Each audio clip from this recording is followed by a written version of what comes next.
नमस्कार. महाराष्ट्रातील विविध क्षेत्रातील बातम्या झटपट आपल्या मोबाईलवर पाहण्यासाठी लगेचच सबस्क्राईब करा राष्ट्रशक्ती लाईव्ह न्यूज आणि सोबत बेल आयकॉन प्रेस करायला विसरू नका. अखंड हिंदुस्थानाचं आराध्य दैवत श्री शिवाजी महाराज, धर्म वाचला पाहिजे म्हणून प्राणाची आहुती देणारे धर्मवीर संभाजी महाराज, जेव्हा जेव्हा हिंदू धर्म अडचणीत आला तेव्हा संरक्षणाचा पदर हिंदू धर्मावरती धरला. अखंड हिंदुस्थानातील हजारो मंदिरांचा जीर्णोद्धार केला त्या पुण्यश्लोक अहिल्यादेवी होळकर, ज्यांच्या संविधानामुळं मी आणि महेश दादा आमदार म्हणून तुमच्या समोर उभा आहे, असे महामानव डॉक्टर बाबासाहेब आंबेडकर, महात्मा ज्योतिबा फुले, सावित्रीबाई फुले, नरवीर राजे उमाजी नाईक, लोकशाहीर अण्णाभाऊ साठे या सर्व महामानवांना विनम्र अभिवादन करतो. लोकशाहीमध्ये अत्यंत महत्वपूर्ण ज्याला महत्व आहे त्या निवडणुका आणि त्याही महानगरपालिकेच्या निवडणुका.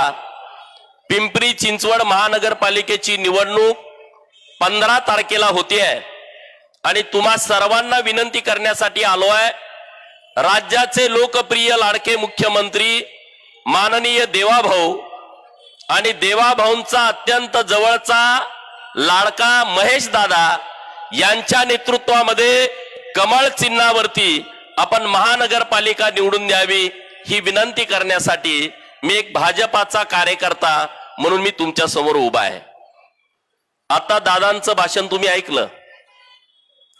दादा हा रांगडा गडी आहे, मनाचा सच्चा आहे, दिलदार आहे आणि सर्वांची आपुलकीचं नातं जपणारा दादा आहे.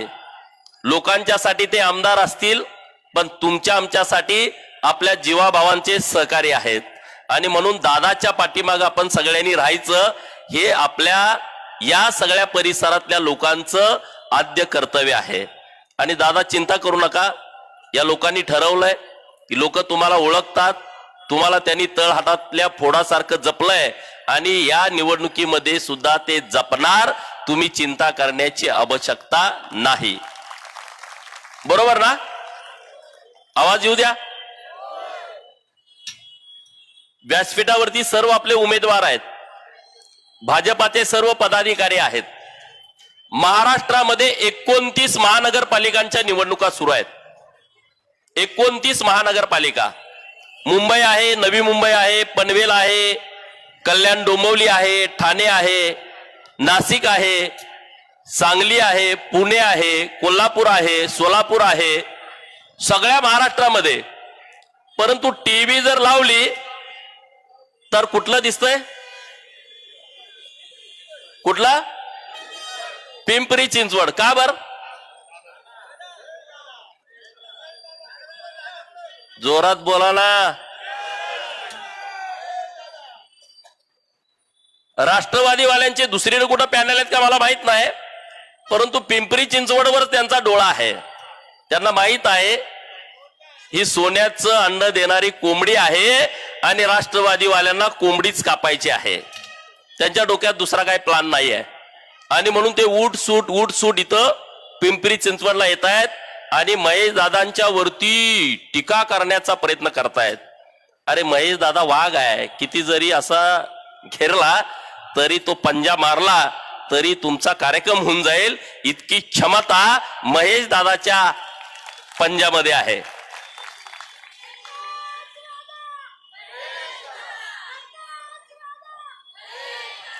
देवाभाऊंचं भाषण ऐकलं, तुम्ही ऐकलं असेल आजच्या सभेमधलं.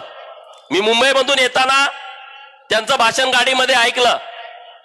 पिंपरी चिंचवड साठी देवाभाऊनी आणि महेश दादांनी जे केलाय ते गेल्या 40 वर्षामध्ये महाराष्ट्रामध्ये ज्यांनी राजकारण केलं त्यांना ते जमलेलं नाही आहे.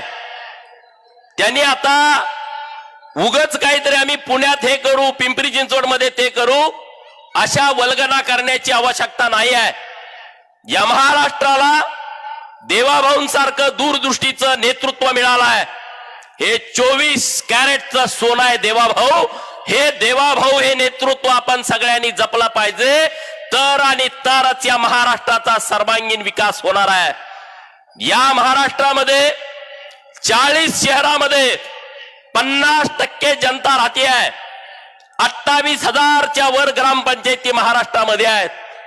28,000 ग्रामपंचायतच्या गावामध्ये जितकी लोक राहत आहेत तितकीच लोक हे 400 शहरात राहत आहेत आणि त्यातली 40% लोक ही 29 महानगरपालिकेच्या क्षेत्रामध्ये राहत आहेत.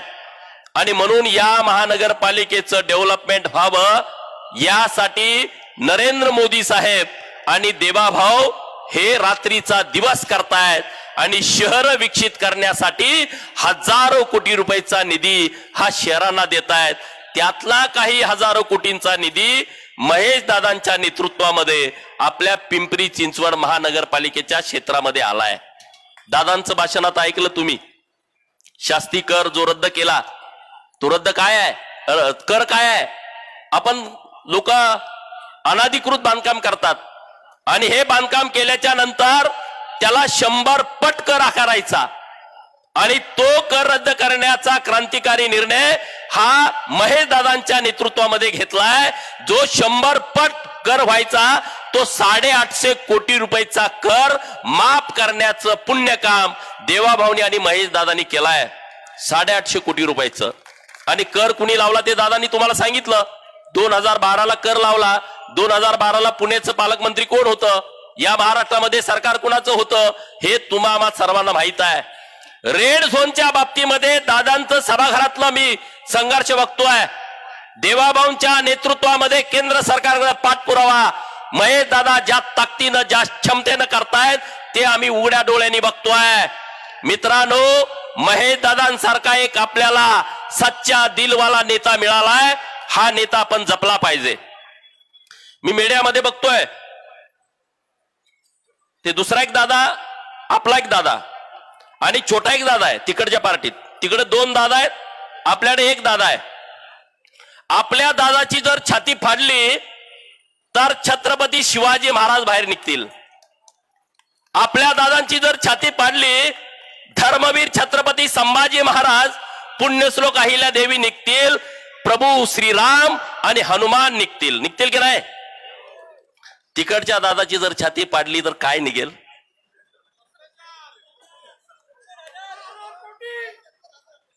मी म्हणत नाही. तिकडच्या दादाची जर छाती फाडली तर 10, 15, 20 कारखाने ढापलेले निघतील. तिकडच्या दादाची जर छाती पाडली तर पिंपरी चिंचवड मधले आणि पुणे महानगरपालिकेतले अनेक सातबारे निघतील. तिकडच्या जर दादाची छाती फाडली तर अनेक भ्रष्टाचाराची प्रकरणं निघतील. दादातला सुद्धा फार मोठा फरक आहे आणि त्यामुळं या दादाच्या नादाला कुणी लागू नये. म्हणे आमच्या नादाला लागलं तर आम्ही बघून घ्या. मी आता 10 वर्ष तुमच्या नादाला लागलोय. माझं काय केलंय तुम्ही ते ह्या दादाचं कराल? हा,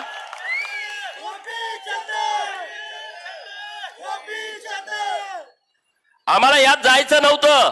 महायुती आहे आमची. आता ते भाजपवर बोलायला लागले. भाजपच्या बाबतीमध्ये काय स्टेटमेंट केलं तुम्ही बघितलं? अरे जर का घेशील भाजपशी पंगा भर चौकामध्ये करील नंगा. ध्यानात ठेव बर का, हे भाजप आहे बर का. भाजपच्या नादाला लागू नका. भारतीय जनता पार्टीनं सर्व दूर महाराष्ट्रामध्ये विकासाचं काम केलंय. गावाकडची लोक इथं आहेत. अरे तुमच्या शेतामध्ये पाणी देण्याचं पुण्य काम देवाभाऊने केलाय.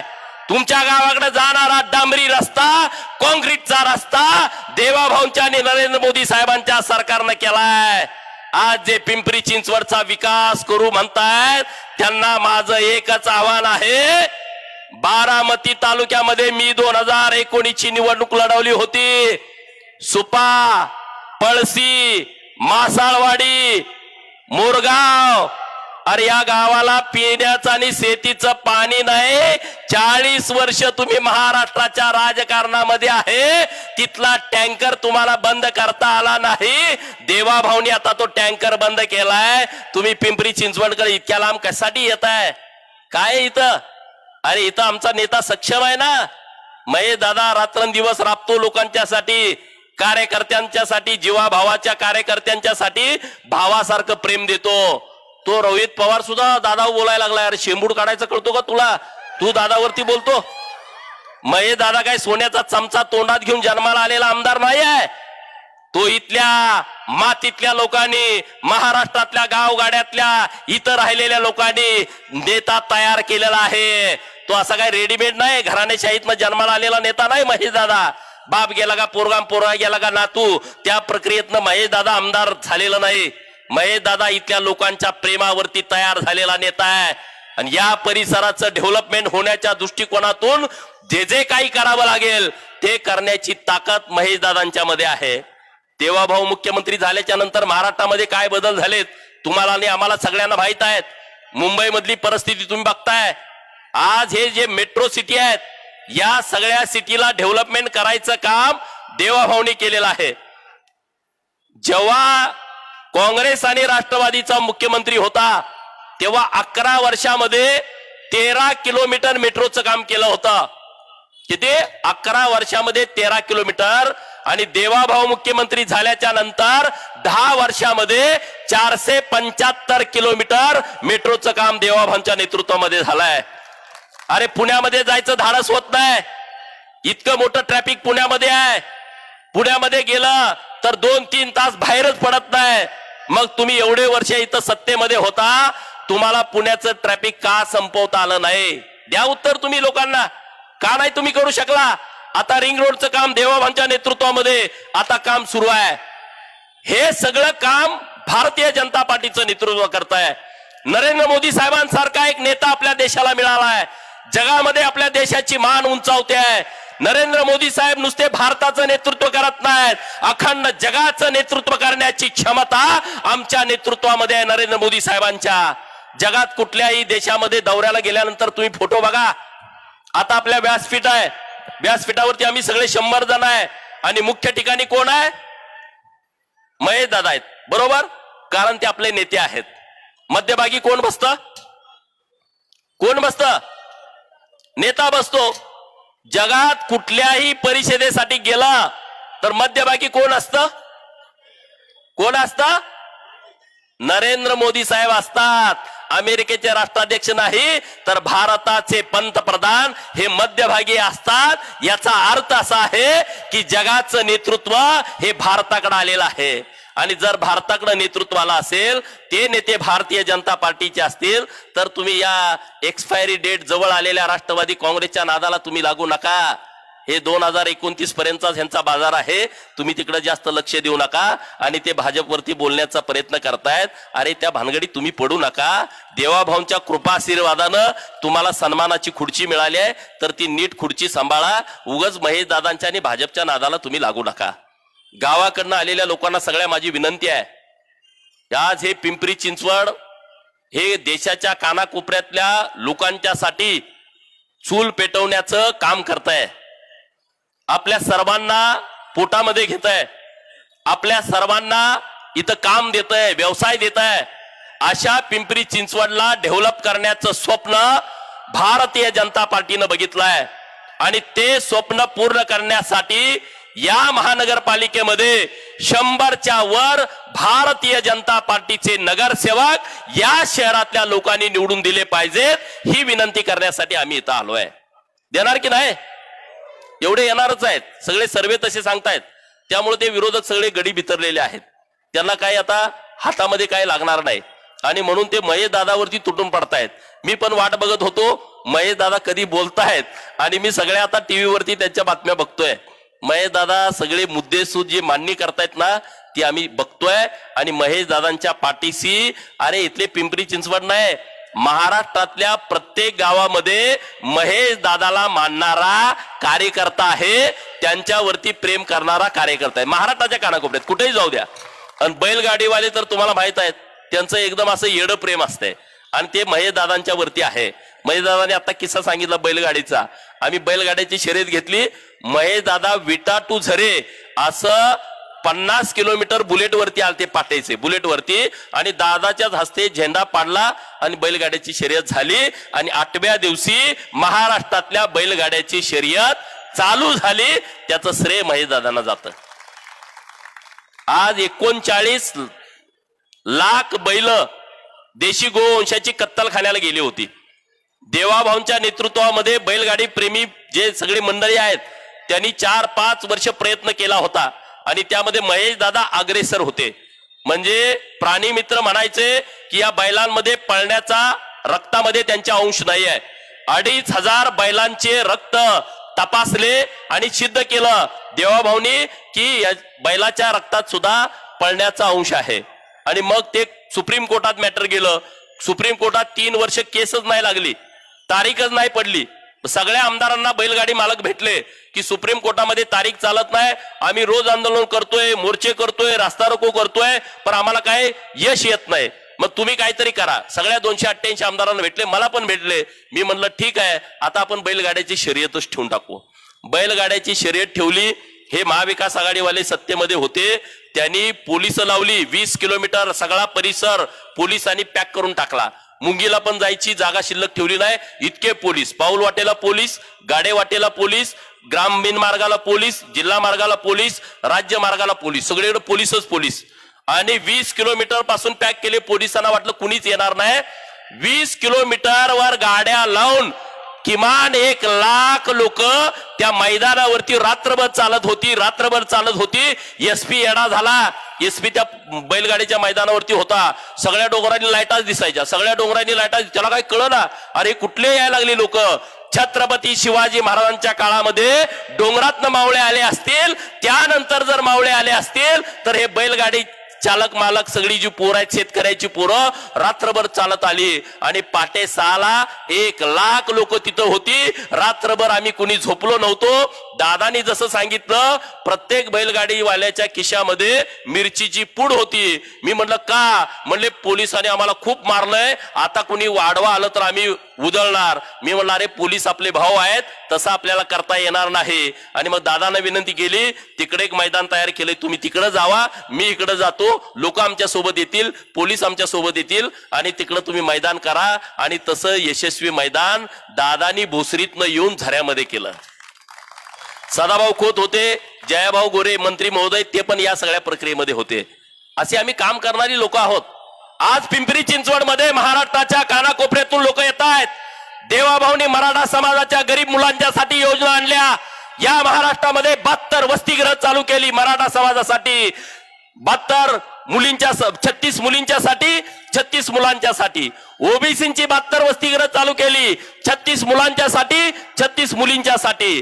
हॉस्टेलमध्ये जर ऍडमिशन नाही मिळालं तर मग काय करायचं? आणि म्हणून महाराष्ट्रातल्या ओबीसींच्या साठी एक स्कीम आणली सरकारनं. जर पिंपरी चिंचवड मध्ये म्हणजे मेट्रो सिटी मध्ये, पुणे, पिंपरी चिंचवड, नवी मुंबई, मुंबई, नागपूर या ठिकाणी जर ओबीसीचा मुलगा 12वी नंतरचं व्यावसायिक शिक्षण घेत असेल आणि त्याला वसतिगृहामध्ये ऍडमिशन मिळालं नाही तर त्याच्या खात्यावरती आपलं सरकार 61,000 रुपये पाठवतंय खोली भाड्यासाठी आणि खानावळीसाठी. अशी काळजी कुठलं सरकार करतंय का? एका जिल्ह्याला 600 मुलांना आपण लाभ देतोय. असे महाराष्ट्रामध्ये 21,600 पोरांना, ओबीसीच्या 21,600 पोरांना, धनगर समाजाच्या मुलांना आपण ही स्कीम देतोय. अशा अनेक योजना सरकारच्या माध्यमातून आपल्याकडे आलेल्या आहेत. महिलांच्यासाठी तुम्ही बघितलं की आता दादांनी सांगितलं लाडकी बहीण योजना आणली आहे. सुप्रियाताई बोलल्या होत्या लाडकी बहीण योजना आल्याच्या नंतर की 1,500 रुपये मध्ये काय होतंय, 1,500 रुपये मध्ये काय होतंय.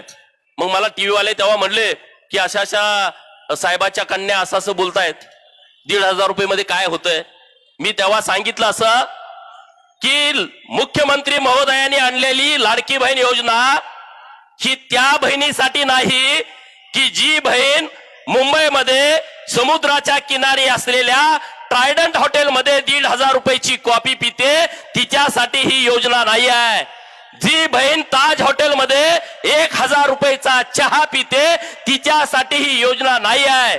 ज्या बहिणीच्या काकेमध्ये 2 लाखाची पर्स आहे, जिच्या पायामध्ये 1.5 लाखाचा सॅन्डल आहे आणि जिच्या डोळ्यावरती 5 5 लाखाचा गॉगल आहे, तिच्यासाठी ही लाडकी बहीण योजना नाही, तर लाडकी बहीण योजना तिच्यासाठी आहे, त्या बहिणीसाठी आहे जी बहीण ताप आलाय, कणकणी आली आहे, सर्दी आली आहे आणि म्हणून 8 दिवस अंथरुणामध्ये आहे, पण तिच्याकडे डॉक्टरकडे जायला 50 रुपये नाहीत, त्या बहिणीसाठी लाडकी बहीण योजना आहे. किती इंजेक्शन घेऊ शकत नाही, ती अंगावरच काढतीये, तिचा सन्मान करण्यासाठी ही लाडकी बहीण योजना आहे. शाळेतनं पोरग पळत पळत आलं 5 वाजता आणि पळत आल्यानंतर आईला म्हणतंय, आई आई आई मला चॉकलेट घ्यायचं आहे आणि तू मला 10 रुपये दे. तेव्हा ती पदरामध्ये बघते, तिच्या पदरामध्ये 10 रुपये नाहीत. घरातले सगळे डबे चालते, डबे उघडते, तिला 10 रुपयाची चिल्लर सापडत नाही आणि मग तिच्या डोळ्यातनं पाणी येत आहे की मी माझ्या काळजाला 10 रुपये सुद्धा चॉकलेटला देऊ शकत नाही. त्या लाडक्या बहिणीसाठी माननीय मुख्यमंत्री महोदयांनी ही लाडकी बहीण योजना आणलेली आहे. तिच्यासाठी ही योजना आहे, ती सुप्रियाताई सारख्यांच्यासाठी योजना नाही आहे.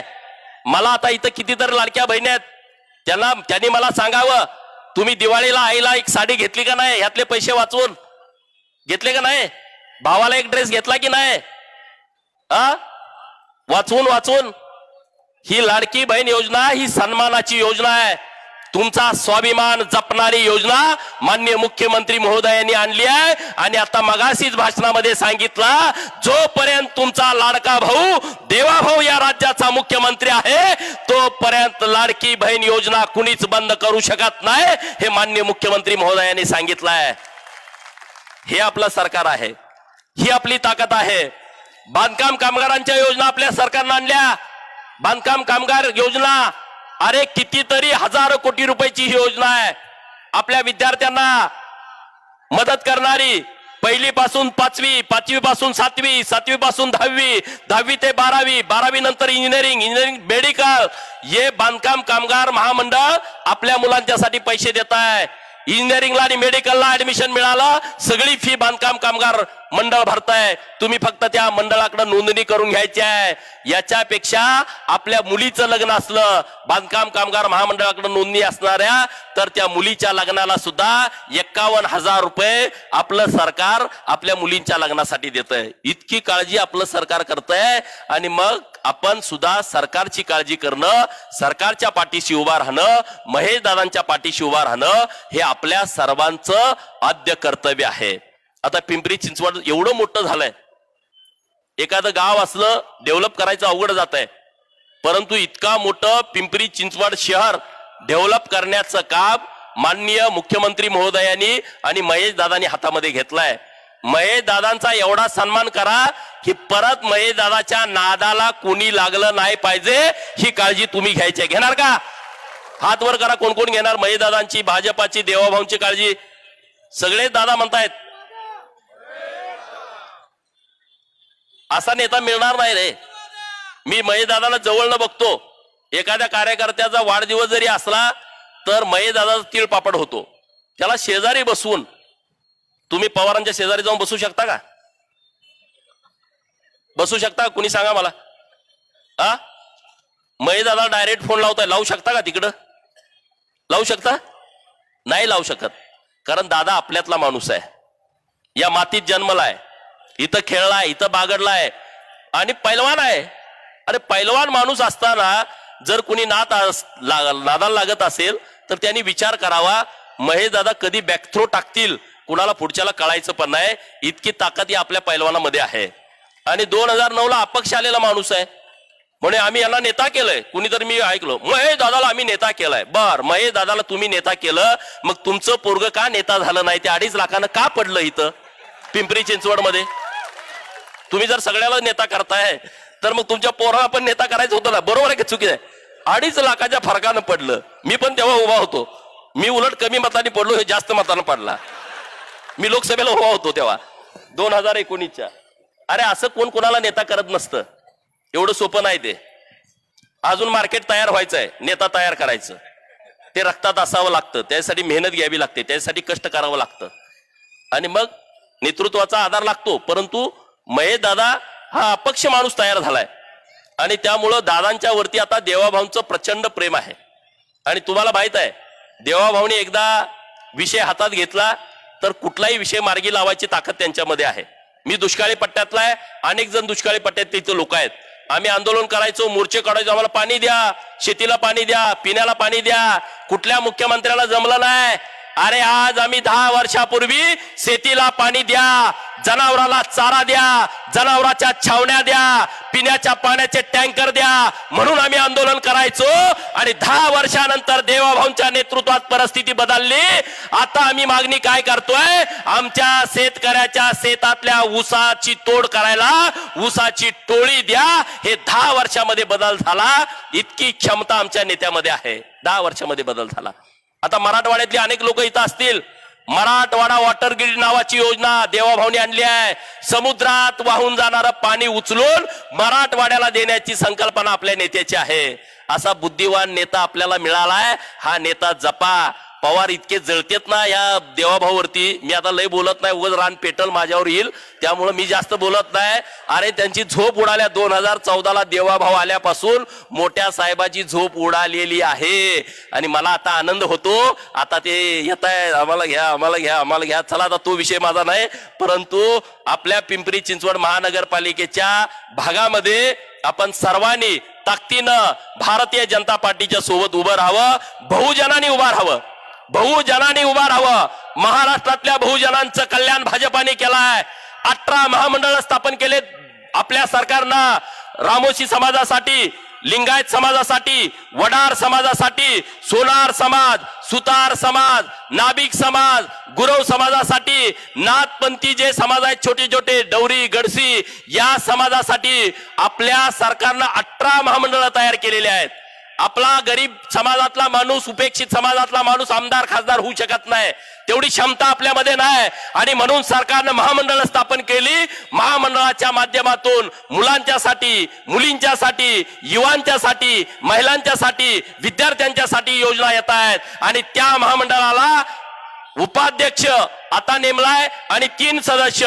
माननीय मुख्यमंत्री महोदयांच्याकडे विनंती केली आहे की त्यामध्ये बदल करून अध्यक्ष आणि 11 सदस्य, त्या महामंडळाच्या अध्यक्षाला राज्यमंत्री पदाचा दर्जा सरकार देणार आहे. आपल्या गरीब समाजातला सुद्धा पोरगा मंत्रालयामध्ये मंत्र्यांच्या शेजारी, सचिवांच्या शेजारी बसण्याची ताकद आपल्या सरकारनं निर्माण करून दिलेली आहे. हे भारतीय जनता पार्टीचं काम आहे. आणि म्हणून सगळ्या लोकांनी, आपण सगळ्यांनी भाजपाच्या सोबत उभं राहावं एवढी तुम्हाला कळकळीची विनंती करतो. आणि महेश दादांचा सन्मान तुम्ही करा. महेश दादांचा सन्मान तुम्ही केला तर तो तुमचा सन्मान होणार आहे. आणि त्यासाठी कमळ चिन्हासमोरचं बटन दाबून जास्तीत जास्त आपले उमेदवार निवडून द्या एवढीच विनंती या निमित्तानं करतो आणि थांबतो. जय हिंद, जय महाराष्ट्र.